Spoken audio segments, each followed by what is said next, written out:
Buenos días, mi nombre es Héctor Santiago y soy el coordinador del Comité de Educación de la Asociación Latinoamericana de Optometría y Óptica. Quiero agradecer el trabajo del comité compuesto por la doctora Catherine Ortiz, el doctor Juan Vázquez y la doctora Marcela Frazier. Lo que vamos a hacer en la mañana de hoy es presentar un curso básico de investigación optométrica y está compuesto de varios módulos. El primer módulo que voy a presentar en la mañana de hoy tiene que ver sobre un proyecto de investigación epidemiológica para mostrarles cuáles son los pasos típicos que se necesitan para elaborar un proyecto de investigación. Inmediatamente después vamos a tener al doctor Alejandro Gómez Rodas, que nos va a estar hablando de por qué se investiga, qué recursos se necesitan para investigar y los tipos de investigación. En la investigación se obtienen datos y esos datos obviamente requieren interpretación. Esa interpretación requiere uso de análisis estadístico. Así que nuestro tercer tema va a estar presentado por la doctora Miriam Teresa Mayorga, que es el tema de análisis estadístico. Un tema importante, ¿verdad? Es una vez que obtenemos estos datos y los interpretamos, el mundo allá afuera tiene que saber de ellos. Es importante publicar. Lo que no se publica no pertenece al conocimiento de la humanidad. Así que el próximo tema tiene que ver cómo se escribe un artículo científico presentado por la doctora Marcela Frazier. Muchas veces esa información es presentada en congresos y la manera típica de presentar esos resultados es a través de un cartel o de un póster. Así que vamos a tener al doctor Emiliano Terán Bobadilla hablando sobre el tema, el desarrollo de un cartel. En muchos congresos también hay que hacer pequeñas presentaciones de los resultados. Típicamente son presentaciones cortas que le dicen al público qué es lo nuevo que está presentando. Así que vamos a tener una presentación sobre el tema de cómo preparar una presentación científica de nuevo por el doctor Alejandro Gómez Rodas. Algo importante, ningún proyecto de investigación es posible si no tenemos recursos. Y uno de los recursos importantes es el recurso económico. Así que un tema que vamos a tratar en la mañana de hoy es el tema de cómo escribir o presentar una propuesta. Y finalmente, es importante hablar al público científico, pero también es importante hablar a la comunidad a la que servimos. Así que a veces nos olvidamos que esos resultados tienen que presentarse a nuestra comunidad, a nuestros representantes gubernamentales. Y por eso vamos a tocar el tema de la comunicación con la prensa, con el radio y la televisión, que va a ser presentado por la doctora Carol Violet Pinzón. Así que esos son los temas que vamos a tocar en la mañana de hoy. Yo voy a hablar brevemente sobre un proyecto de investigación que iniciamos hace 3 años, casi 4 años, el 2014. En Puerto Rico, igual que en la mayor parte de nuestros países, no teníamos estudios genuinos de prevalencia de errores refractivos, disfunciones visuales y patologías, especialmente en los niños. Y nos dimos a la tarea precisamente de desarrollar este tipo de proyecto. ¿Por qué queríamos saber sobre esto? ¿Por qué alguien hace un proyecto de investigación? Y Alejandro va a hablar sobre ese tema. Bueno, la curiosidad humana, ¿verdad? Todos tenemos curiosidad de saber la verdad. Tenemos el deseo de adelantar el conocimiento científico y clínico. Pero obviamente para nosotros que estamos en optometría es bien importante porque esos conocimientos se traducen en mejorar la calidad de vida de nuestros pacientes. Claro, esos resultados normalmente no solamente son importantes desde el punto de vista clínico, sino que son importantes desde el punto de vista salubrista. Y tienen que ser comunicados a las autoridades sanitarias y educativas de cada uno de nuestros países, impactar la política pública de nuestros países. Y finalmente, algo que es importante, que todos los que hemos estado envueltos en investigación sabemos, es el entusiasmo que se crea entre los docentes y los estudiantes cuando están envueltos en este proceso de investigación. Y es un elemento importante. Sabemos, por los estudios que ha hecho la Organización Mundial de la Salud, que el 42%, la mayor parte de los impedimentos visuales tienen que ver con errores refractivos no corregidos. Gran mayor parte de la humanidad no tienen acceso a anteojos, a espejuelos. También, pues por supuesto, cataratas, que es un 33% de la humanidad tiene este tipo de impedimento visual. La buena noticia que sabemos es que el 80% de esos problemas, de esas disfunciones, pueden ser prevenidas.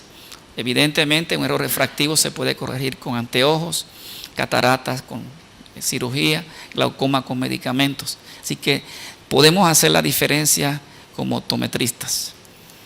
Y sabemos, en el caso de los niños, de 5 a 15 años, que la mayor causa de impedimento visual, sin duda alguna, son los errores refractivos no corregidos. Así que nosotros tenemos un rol importante dentro de este issue. Sabemos que la literatura nos dice que los errores refractivos están asociados tanto a problemas de salud ocular como a problemas de rezago académico. Por ejemplo, todos sabemos que las miopías altas pueden tener como consecuencia problemas en la retina, como desprendimiento de retina, degeneración macular miópica. Sabemos también que las hipermetropías mayores o iguales a 2 dioptrías son un factor de riesgo para ambliopía y para estrabismo. Y sabemos también que las anisometropías mayores a 3 dioptrías también son un factor de riesgo para la ambliopía. Eso está demostrado por metaanálisis, son realidades que conocemos hoy en día. Por eso la importancia de conocer sobre los errores refractivos. Pero también nosotros sabemos que los errores refractivos impactan el aprendizaje.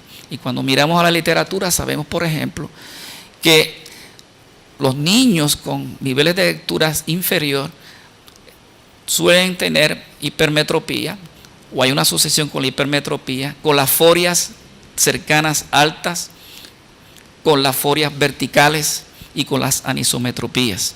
Así que impactan esas disfunciones en el aprendizaje.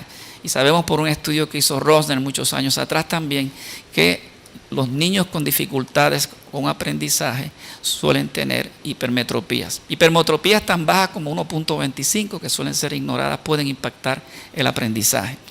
Y las disfunciones perceptuales, especialmente disfunciones visuales perceptuales, también están asociadas a rezago académico. Así que sabemos todo esto, por eso la importancia de hacer este tipo de estudios. Algo bien importante cuando uno va a realizar este tipo de estudio epidemiológico es tener un protocolo que sea validado por una organización internacional. Y la Organización Mundial de la Salud ha creado un protocolo precisamente para el estudio de errores refractivos y disfunciones visuales. Serge Reznikov lo hizo unos años atrás. Y ese fue exactamente el protocolo que nosotros hicimos con unas modificaciones de que vamos a hablar. Y fue iniciado en nuestra escuela, pero una fortuna que tuvimos es, decimos, bueno, necesitamos recursos internos, pero necesitamos recursos externos. Y la Fundación Internacional de Clubes de Leones tiene fondos para investigación. Eso es algo que descubrimos. Soy león de hace sobre 22 años, pero descubrimos que también ellos apoyan recursos de investigación. Y precisamente gracias a ellos pudimos iniciar este proyecto. Y aquí ustedes pueden ver en esta foto, tenemos ahí el secretario de Educación, porque fuimos directamente al secretario de Educación, que es el equivalente al ministro de Educación de nuestros países, y inmediatamente nos dio el apoyo. Presidente de nuestra universidad, la presidenta del Colegio de Optómetras de Puerto Rico, y el decano de la Escuela de Optometría y compañeros leones, nos juntamos todos y decimos, vamos a hacer esta alianza con el propósito de saber sobre nuestros niños e impactar la salud visual de nuestros niños. Y eso es algo que recomendamos, que crear una red de apoyo entre las organizaciones de sus países. Todos los que han hecho investigación con humanos saben que hay un elemento importante en nuestras universidades. Se llama la Junta de Revisión Institucional. Es un grupo de personas, académicos y no académicos, cuya función es proteger el derecho de los sujetos que participan en investigación. Los niños en particular están protegidos. ¿Qué significa eso? Pues significa que, por ejemplo, necesitamos el consentimiento de los padres antes de realizar el estudio. Pero va más allá de eso. Necesitamos el asentimiento de los niños. Es decir, los niños tienen que decirnos que quieren participar y tienen el derecho de decir no quiero participar en cualquier momento. Ese derecho tiene que ser protegido. Así que tuvimos que pasar por ese proceso de aprobación y la misma vez pasar por el proceso de aprobación de la División de Investigación del Departamento de Educación de Puerto Rico. Fue un proceso que nos tomó alrededor de 6 meses. Así que tienen que prepararse bien para ese proceso. Puerto Rico está dividido en 7 regiones educativas y lo que hicimos es escoger 3 escuelas de cada región educativa. En Puerto Rico están divididas en escuelas elementales de 1 al 6, escuelas intermedias de 7 al 9 y escuelas superiores del 10 al 12. Y escogimos como mínimo 3 escuelas públicas de cada una de las regiones de Puerto Rico. Y también teníamos escuelas alternas. A la misma vez escogimos una muestra de escuelas privadas, porque también los niños de escuelas privadas son parte de los niños de Puerto Rico. Así que finalmente, cuando terminamos el proyecto, tuvimos una muestra de 3.252 niños participando del proyecto. Esos niños estaban en 30 escuelas en 24 ciudades de Puerto Rico que visitamos. Típicamente cada visita requería que 2 a 3 supervisores clínicos y alrededor de 10 estudiantes. Estábamos todo el día allí en esa escuela. Antes de ir a la escuela, con el propósito de realizar la investigación, esa escuela era visitada para conocer a la principal, les llamo, conocer al personal de la escuela, decidir el lugar donde se va a hacer la investigación, distribuir los formularios de consentimiento de cada uno de esos niños, de manera que todo el personal de la escuela estuviera informado de qué se trataba. En particular, en el caso nuestro, como en grupo de niños usamos ciclopegia que tiene un efecto farmacológico, era importante que entendieran que cuando esas pupilas estaban dilatadas, cuál era la razón, ¿verdad? Y había visión borrosa. El formulario de consentimiento de los padres tiene toda la información sobre el proyecto que se iba a realizar, incluyendo los beneficios y los riesgos, que en el caso nuestro, pues en el caso de ciclopegia era importante decirlo, que eso es muy importante. Y ese proyecto nos tomó casi 3 años. Algo que hicimos, además de hacer el estudio con los niños, es hacer una encuesta con los papás. Queríamos saber qué saben los padres sobre la salud visual, si han examinado a sus hijos y cuándo, qué conocimiento tienen. Y eso es algo que yo les recomiendo, si hacen un estudio de esta naturaleza epidemiológico, lo hagan, esta encuesta con los padres. Aquí es un mapa de Puerto Rico donde están los pueblos y ciudades que visitamos, incluyendo la isla municipio de Vieques. Así que pueden ver que tenemos una muestra amplia de todo Puerto Rico. Algunos de esos lugares como Maricao, aunque Puerto Rico es una isla pequeña, 100 millas de largo por 35 de ancho, pero es montañoso, nos toma sobre 3 horas llegar de nuestro lugar inicial hasta allí, 3 horas de viaje y 3 horas de regreso, así que puede implicar lo que implica. El protocolo de la Organización Mundial de la Salud nosotros lo modificamos un poco. Una de las cosas que hicimos es que nosotros medimos el peso, la estatura y la presión arterial de cada niño. ¿Por qué? Desde el punto de vista salubrista, y eso nos debe preocupar como proveedores primarios de salud, que somos los optómetras, nos debe preocupar la salud de nuestros hijos y nuestros niños. Sabemos que la obesidad es un problema mundial, a nivel mundial, lo mismo que la hipertensión. Y una de las preguntas es, ¿qué por ciento de nuestros niños son obesos? ¿Qué por ciento de nuestros niños son hipertensos? Y para eso se toma el peso, la estatura, se determina el índice de masa corporal. Aquellos que tienen un 95% de percentila o más son obesos. Y además le tomamos la presión arterial a cada niño. Así que eso fue un elemento que añadimos a ese estudio. Lo otro que hicimos son cosas que tradicionalmente hacemos todos. Medir la agudeza visual de lejos y de cerca. Y en este caso nosotros utilizamos la cartilla Logmark. La cartilla Logmark es una cartilla basada en una distribución logarítmica. Tiene el mismo número de optotipos por línea. Y es típicamente la cartilla que se usa en este tipo de investigación. El cover test, prueba de oclusión o prueba de pantalleo, dependiendo de qué país vengamos. Aprendí que en España se dice cover test, así que la prueba de Hirschberg, una prueba de desviación oculares, una prueba de rezago de acomodación, una prueba de enfoque, la prueba de hipermetropía latente, que si recuerdan, es sencillamente colocar binocularmente el lente de +2 frente a los ojos del niño, su agudeza visual debe bajar. Si no baja, es que el niño tiene un grado de hipermetropía, ¿verdad? Y pruebas de percepción de profundidad, la estereoagudeza. ¿Okay? Lo otro, pues, el error refractivo. Y para el error refractivo usamos un autorrefractómetro que resulta, como ustedes saben, los autorrefractómetros no suelen ser muy precisos porque los niños sobreacomodan. Pero de todas maneras utilizamos autorrefracción. Pero todo niño pasó por una refracción seca, completa, y un subjetivo. Aquellos niños que tenían una agudeza visual igual o peor a 20-40 a distancia, agudeza visual igual o peor a 20-30 de cerca, aquellos niños que fallaron la prueba de hipermetropía latente, o aquellos niños que se quejaban de dolores de cabeza, cefaleas frecuentes, se les hizo una refracción ciclopégica, típicamente una gota de proparcaína 0.% en cada ojo, luego una gota de ciclopentolato 1% en cada ojo, después de 5 minutos otra gota.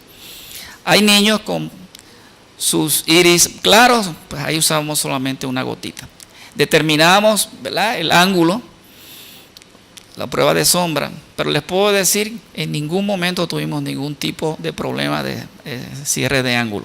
Así que, pero eso fue parte del protocolo que utilizamos específicamente para ese grupo de niños que típicamente es un 10% de total. Pueden esperar que por lo menos 1 de cada 10 niños van a necesitar ese tipo de acción.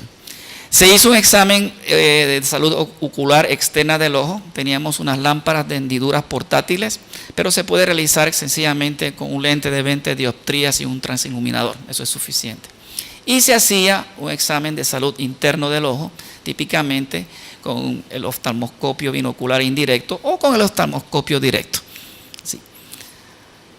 Todos los niños, todos esos datos, una vez analizados por mí y otro grupo de optómetras, se determinaba si el niño requería un referido o no. O sea que un beneficio añadido a nuestro estudio es que los padres recibían un informe de nuestros resultados y recomendación sobre qué hacer. Típicamente requerían un examen completo ocular por un optómetra o un oftalmólogo, según ellos decidieran. Esa foto la pongo ahí porque es una de nuestras salidas de madrugada a las 4 de la mañana. Algunos tenían sus almohaditas listas, en lo que llegábamos allá a la montaña, y eso implicaba pues estar allí todo el día y regresar a las 7 de la noche. Digo esto porque es un trabajo duro. Si no, tienen que estar dispuestos a hacer ese tipo de sacrificio si quieren hacer un buen estudio. Nuestros estudiantes estaban muy entusiasmados con este proceso. Inicialmente cuando lo terminamos, ¿por qué no continuó? Digo, terminó el estudio. Inicialmente lo vieron como un reto, pero finalmente se dieron cuenta de la importancia que tenían el trabajo que estaban realizando. Bueno, aquí hay algunas fotos de la toma del peso, la estatura, la presión arterial, agudeza visual y cover test a distancia, la prueba de hipermetropía latente. Pueden ver aquí que utilizamos la cartilla Locmar, como pueden ver ahí.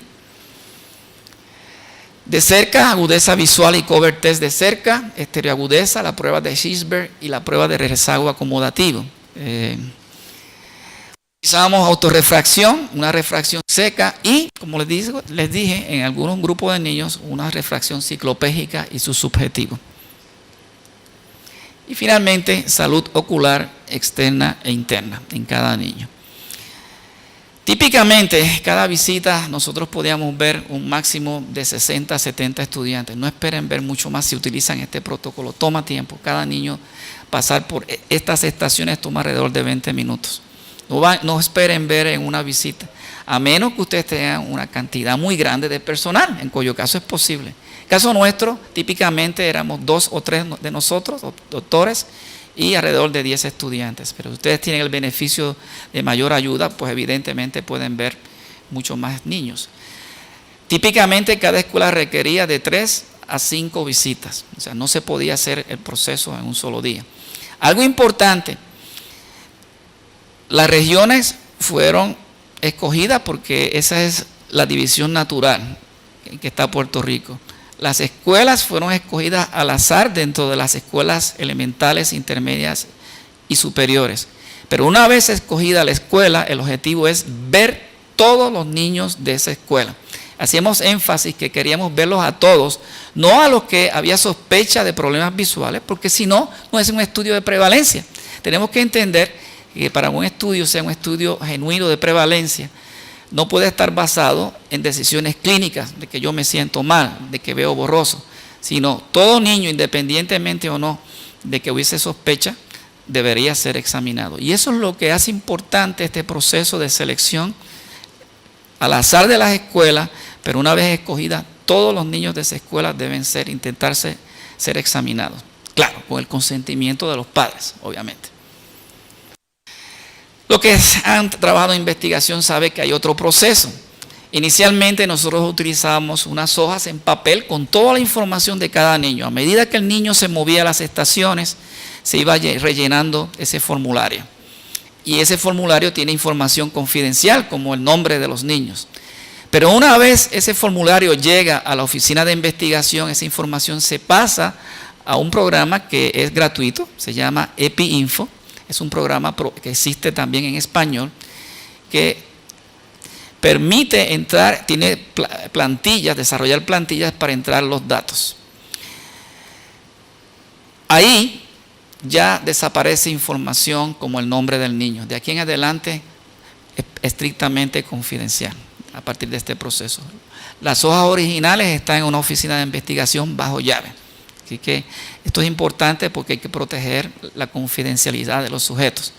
Una vez que esa información pasó de EpiInfo, se traslada a una plantilla de Excel y en nuestro caso, de esa plantilla de Excel pasa un programa estadístico que quizás ustedes conozcan, es PSS, Statistical Package for Social Sciences, pero hay otros programas estadísticos que ustedes pueden utilizar. Pero una vez que entran allí, se puede hacer todo tipo de análisis.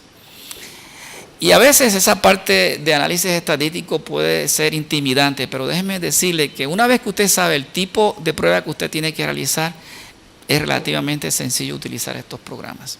Por eso vamos a tener a la doctora Mayorga hablando sobre ese tema. Algunos de los resultados, obviamente no puedo hablar de todo, pero una de las cosas que encontramos es cuántos niños de los que examinamos tenían agudeza visual igual o peor a 20/40. Pues encontramos que 7.89% de ellos tenía visión igual o peor a 20/40. 20/40 es bastante malito, ¿verdad? Un niño que tiene definitivamente dificultades. Pero algo que nosotros no queríamos ignorar, porque suele haber ese prejuicio, ignorar las hipermetropías, porque lo que acabé de decir, las hipermetropías impactan el aprendizaje. Y encontramos que un 7.87% tenían agudeza visual igual o peor a 20/30. Finalmente, había casi un 10%, 9.86%, que tenían tantos problemas de lejos como de cerca. Que usted suma todo eso, es poco más de un 25%. Es decir, que en Puerto Rico, 1 de cada 4 niños tiene un problema visual, impedimento visual significativo que impacta su aprendizaje. Cuando comparamos con estos estudios, pues nuestros resultados están en un nivel intermedio. Por ejemplo, cuando comparamos estudios de agudeza visual lejana a miopía, pues en la India hay una proporción mucho menor, como en Nepal o Irán, pero ciertamente todos sabemos en el mundo asiático que la presencia de errores refractivos, especialmente miopía, es mayor. Así que nuestro promedio está ahí justo en el medio. Hay una discusión muy interesante hoy en día sobre la prevención y tratamiento de miopía. Se habla de una epidemia de miopía. Ustedes habrán escuchado, ¿verdad?, la recomendación que los niños jueguen afuera, no estén todo el día metidos ahí dentro de su casa. Pero se habla también, ¿verdad?, de ortoqueratología, se habla del uso de atropina en proporción baja, se habla también de uso de lentes de contacto con defocación, de foco periférico. Así que hoy en día tenemos estrategias para manejar la miopía en los niños. Es un tema muy importante. Bueno, ese 25% de niños, cuando usted lo multiplica proyecta en la población general de niños de Puerto Rico, que en aquel momento eran 490,000, nos dice que hay casi 125,000 niños de Puerto Rico en riesgo de problemas académicos, precisamente por problemas visuales de lejos o de cerca o una combinación. Es un problema grave, ¿verdad? Cuando analizamos el tipo de error refractivo, pues no es de sorprenderse, la hipermetropía era el problema más común, seguido por el astigmatismo hipermetrópico compuesto. También la miopía, teníamos un 13% de miopía. Podemos analizar el error refractivo utilizando el equivalente esférico de su corrección, como se indica en esta gráfica. El porciento de niños que falla depende, por supuesto, del criterio utilizado. Si utilizamos un criterio de miopía mínima igual o menor a menos 0.50, encontramos que 21.39% cae dentro de esta categoría. De igual forma, si utilizamos un criterio de hipermetropía mínima igual o mayor a 1 dioptría, encontramos que 13.44% de los niños caen en este renglón. Si sumamos ambos, obtenemos que 34.83% de los niños caen dentro de estos dos criterios. Por otro lado, si utilizamos un equivalente esférico igual o menor a menos 1 dioptría, encontramos que 9.62% caen dentro de este criterio. Si utilizamos un equivalente esférico de hipermetropía igual o mayor a 2 dioptrías, solamente 2.76% están dentro de esta categoría. Si lo sumamos, encontramos que 12.38% de los niños caen dentro de estos criterios. Para poder comparar nuestros resultados y los resultados que ustedes obtengan en el futuro con los de la literatura, es importante determinar cuáles fueron los criterios utilizados en cada estudio. Cuando vemos lo que sucede a lo largo de los años de su edad, vemos una tendencia hacia la miopía. Es decir, aquí vemos que el equivalente esférico de un niño 4 o 5 años está claramente en la hipermetropía, pero a medida que pasa el tiempo, esos niños van camino hacia la miopía. Así que definitivamente a esta edad hay mayor miopía, mayor hipermetropía que a esta edad. Y eso no es sorprendente, sabemos que eso en la literatura ocurre.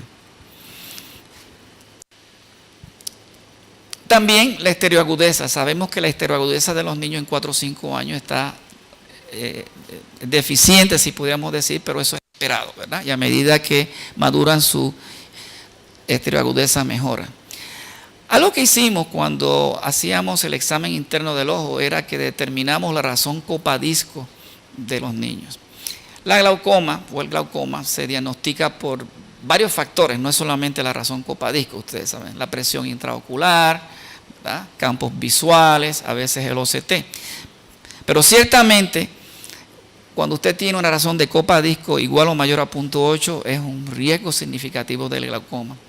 Entonces encontramos que 0.28% de los niños tenían una razón de copadisco igual o mayor a 0.8. Bueno, no se parece mucho, pero si usted multiplica eso por 490,000, eso quiere decir que hay alrededor de 1.500 niños que son altamente sospechosos de glaucoma, que nada se había hecho.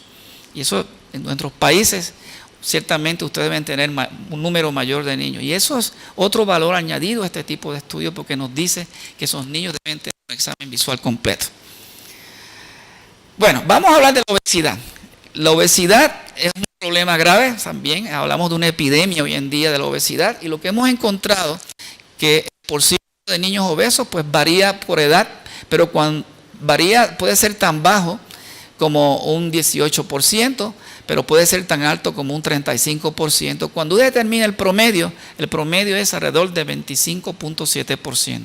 1 de cada 4 niños en nuestro sistema es obeso. Son niños, ¿verdad?, en riesgo, como vamos a ver, de otros problemas.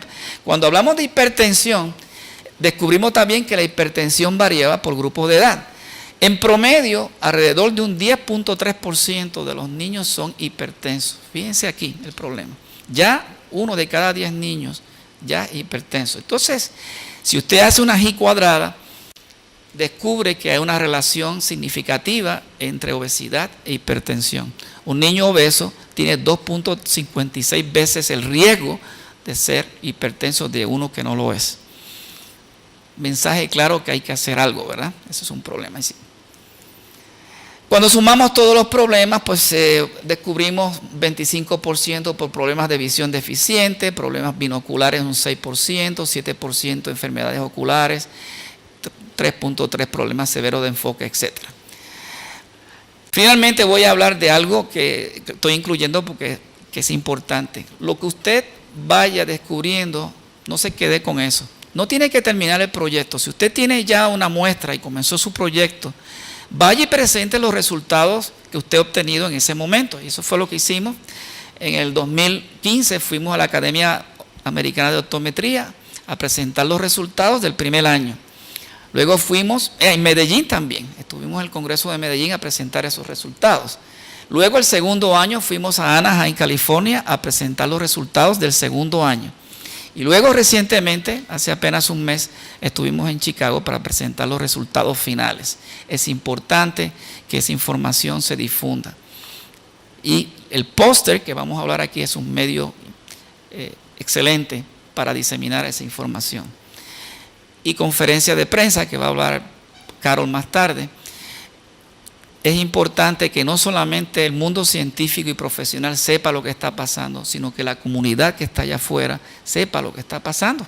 Entonces, nosotros realizamos una conferencia de prensa para hablar de nuestros resultados, que tuvo un impacto en la comunidad. Brevemente, la encuesta que hicimos una encuesta a los papás y le preguntamos, ¿cuándo fue el último examen de la vista de sus hijos? El 35% dice, nunca. Y había un 17% que decía, eso hace más de 3 años. Junta esos dos, es más de la mitad.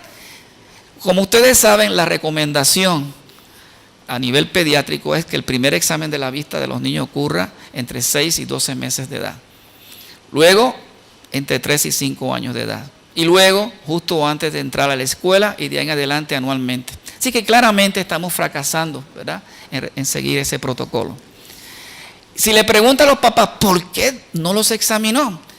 El nene no se queja, porque hay la presunción que el niño que tiene problemas visuales se va a quejar, ¿verdad? Evidentemente es un problema de interpretación.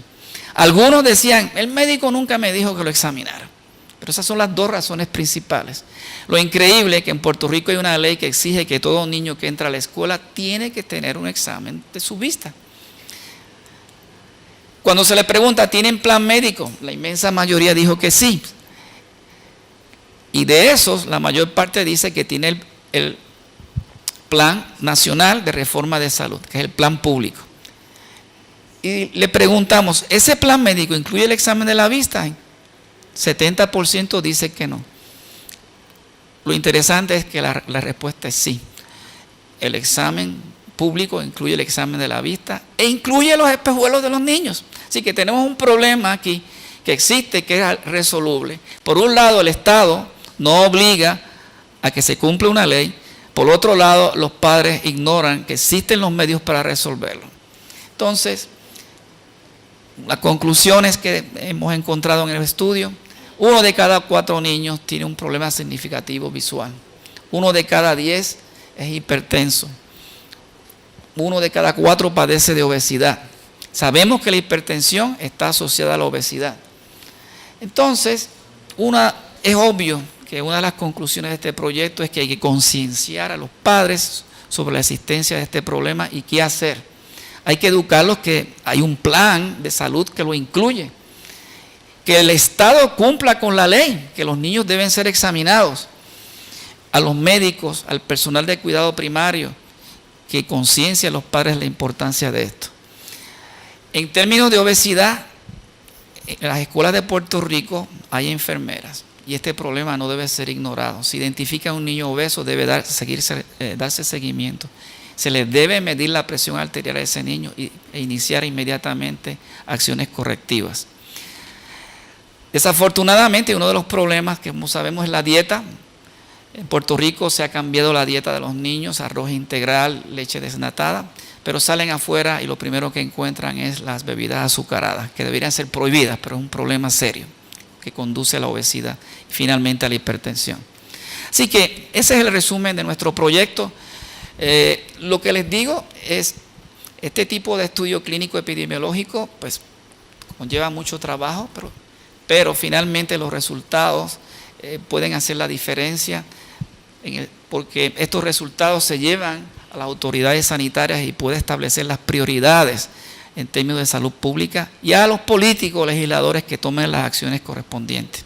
Así que les dejo con ese mensaje y vamos a seguir entonces próximamente con nuestro próximo tema en el curso de investigación optométrica básica. Gracias.